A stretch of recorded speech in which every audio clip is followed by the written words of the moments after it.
Chances you might have missed on this beautiful beast, Team Ninja and Platinum Games have announced Ninja Gaiden 4, with a release window of late or the final quarter of 2025. In fact, Ninja Gaiden is coming after 12 years after Ninja Gaiden 3 and is already one of the AAA games of 2025. Now, aside from the action, which you can see, the protagonist is different and he seems to be on a mission that will actually bring him into a direct collision with Ryu, who is also playable throughout the game, the previous game's protagonist.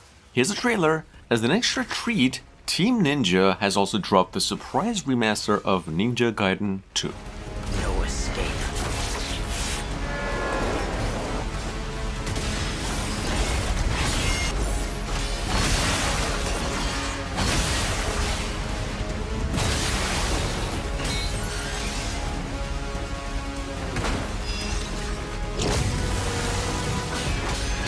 You're open.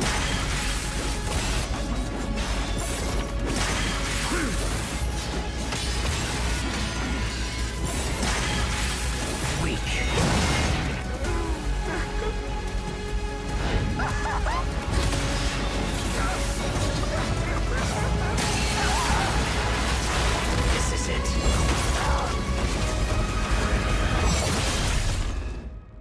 Ryu Hayabusa. Whatever your clan is plotting, it ends here.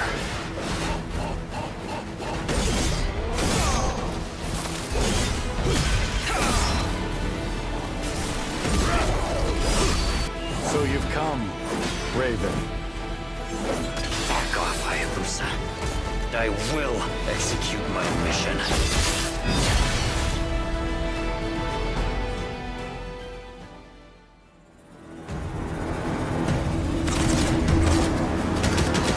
Coming up behind that, we have the Directorate, Novitiate.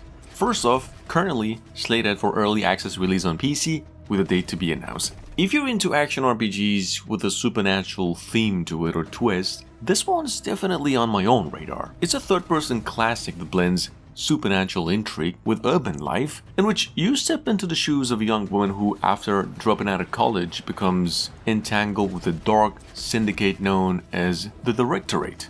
Now, the devs have a pedigree that includes experience with Capcom, Warner Bros., Game Montreal, and even Ubisoft, suggesting a strong focus on delivering a high-quality title.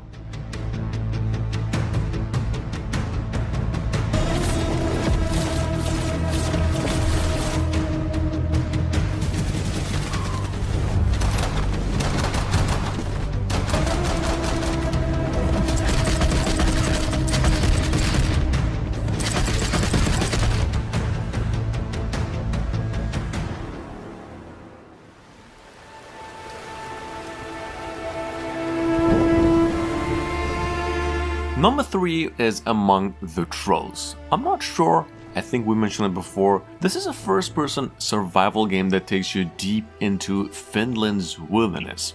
You play as this Anna, who travels from the US to visit her grandfather in this remote cabin. However, upon arrival, you find the cabin abandoned and your grandfather missing, leading you into this world rich with Nordic mythology and secrets. If you're a fan of dark adventures, this title is definitely one to watch, as developers have also transitioned from Unity to Unreal Engine to enhance the game's visual fidelity and performance and even more.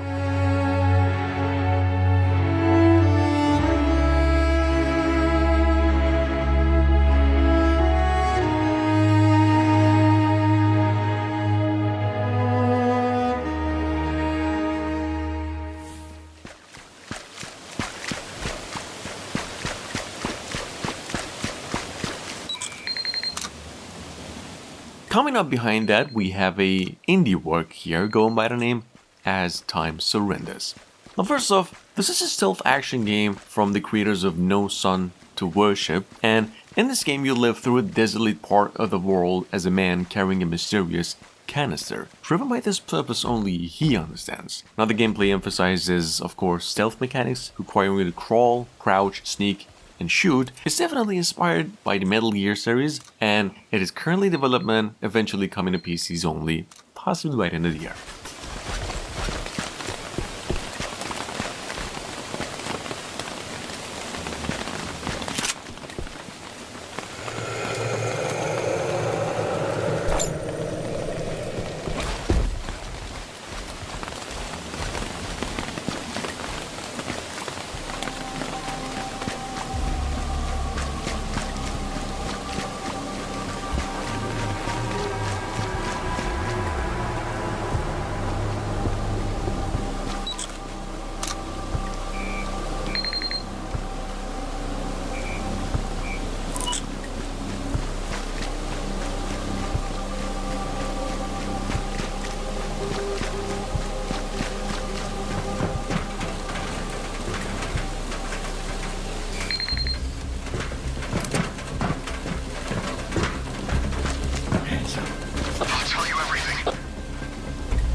Reckless one, this is Zeus.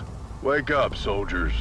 The world is not waiting for you. You still Number need 5. to reach- Phantom Line announced just yesterday is another brand new game. It's a co-op first-person shooter set in this post-nuclear European landscape. You and up to 3 friends take on the roles of these elite spec ops agents working on Mold Industries and are tasked with containing portable anomalies hidden from the public. Now, this game actually features an open world map filled with dynamic events, ensuring that no 2 missions are the same. Another standout feature is this Husk system, which allows you to transfer your consciousness between artificial bodies, adding a strategy layer to the gameplay and much more.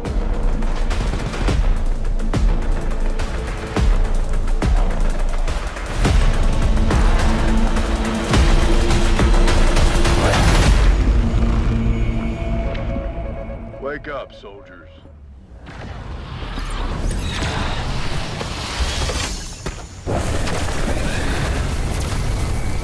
Motherfucker! What the hell? M.O.Z.I has been on our radar actually for weeks. It's a post-apocalyptic first-person shooter that blends horror, survival, and tower defense elements. You're navigating this deadly wasteland on a dying planet, contending with radiation, mutants, aliens, and savages just all out to get you. Your mission is obviously to defend yourself, gather essentials like food and equipment, and continuously upgrade to stay ahead. Now, the atmosphere looks to be intense, and I think if you're into immersive survival experiences with a mix of action and strategy, M.O.Z.I or M.O.Z.I is a good one to add to your list.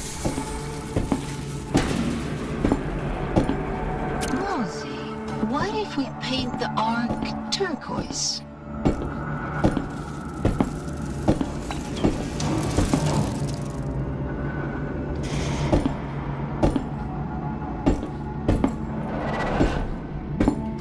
There's a dead chef in the kitchen. Can we use it? No. He has lost his hand somewhere. Damn, where?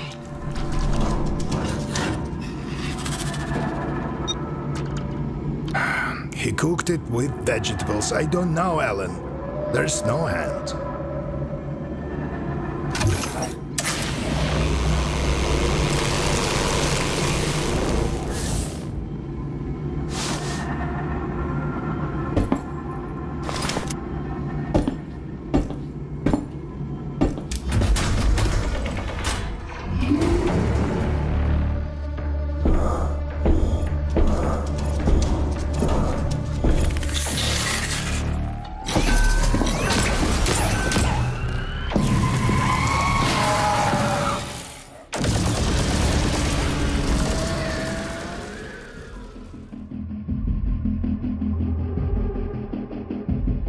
With that being said, at number 7, we have Claude. This is a first-time mentioner. In this game, you're on a covered mission inside Dinosaur Theme Park that's definitely seen better days.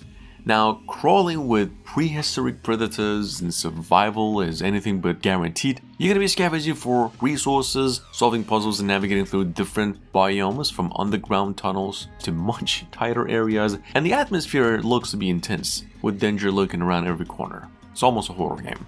Anyway, if you're into action-adventure and survival horror games, Claude is probably worth watching.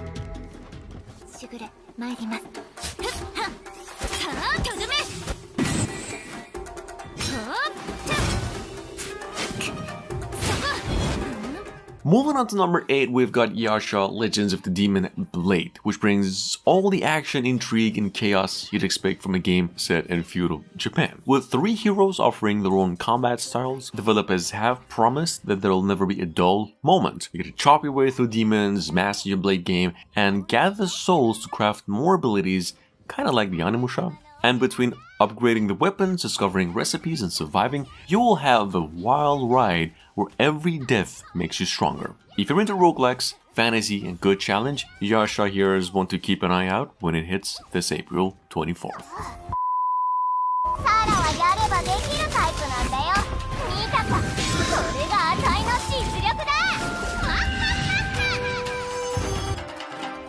矢は図星に向けるべき。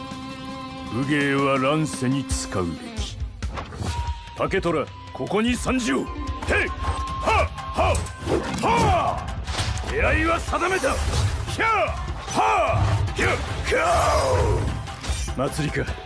少し整備を整えよう。相当煩わしいが、貴様らはここにいるべきじゃない。ただいま参ったでござる。姫様、殿様。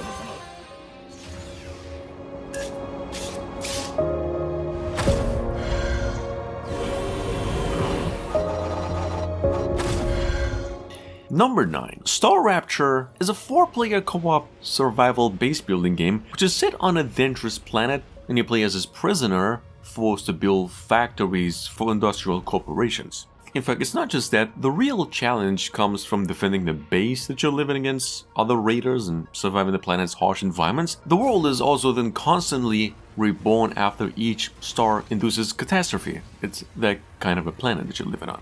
You can explore the world solo with up to 3 friends, because between the harsh conditions, the alien threats, and the planet's wrath itself, this game is promised to keep you on your toes one way or another.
And planets have appeared across the universe.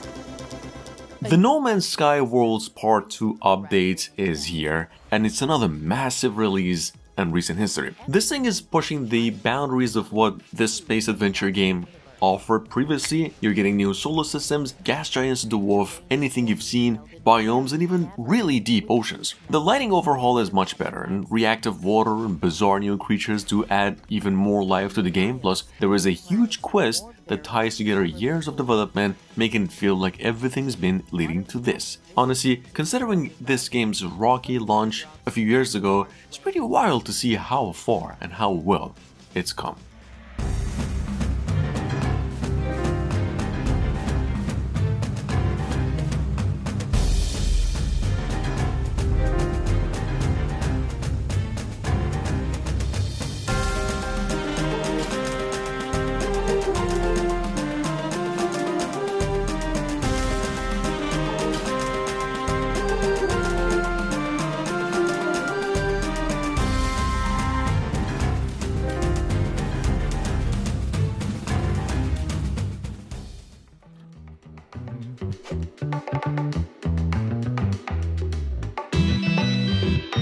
That being said, number 11, we've got Sniper at Work. Announced a couple of days ago, this is a tactical sandbox game where stealth meets strategy. Think of it as a blend of Hitman and Sniper Elite, but with a fresh twist. You've got your pick of sniper rifles and traps to take out the targets, from chosen vantage points, planning executions, and sometimes watching your perfect plan go hilariously wrong. Obviously, it's not a revolution in the genre, but with this mix of freedom and precision, it's definitely one to keep an eye on, especially since we don't know when it'll drop.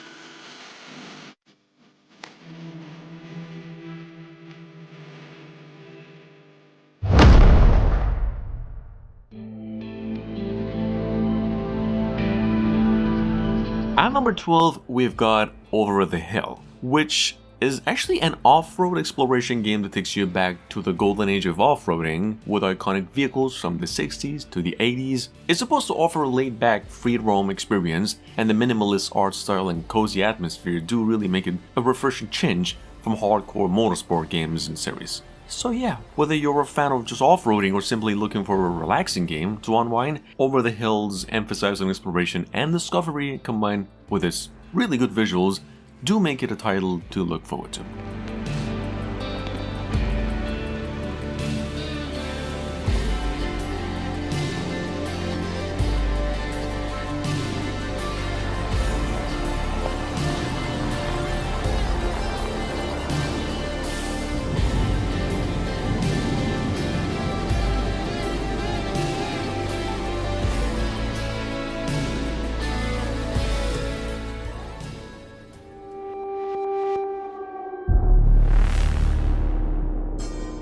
And last but not least, Underward is one of those games where you're gonna need nerves to steal and a good sense of humor too. Imagine you and up to 3 other friends exploring abandoned underground hospitals collecting items for your missions, while this giant monster or whatever this is, this thing, blocks the hallways and she's actually armored up front, so you're gonna have to be smart and flank her. In fact, the longer you stay, the worse things get, and what makes it even better is the proximity voice chat. So if you're running for your life and screaming all at the same time, your friend's gonna hear it, all based on how close they are. So yeah, it's pretty tense, hilarious, and totally intense with permadeath, meaning every move matters.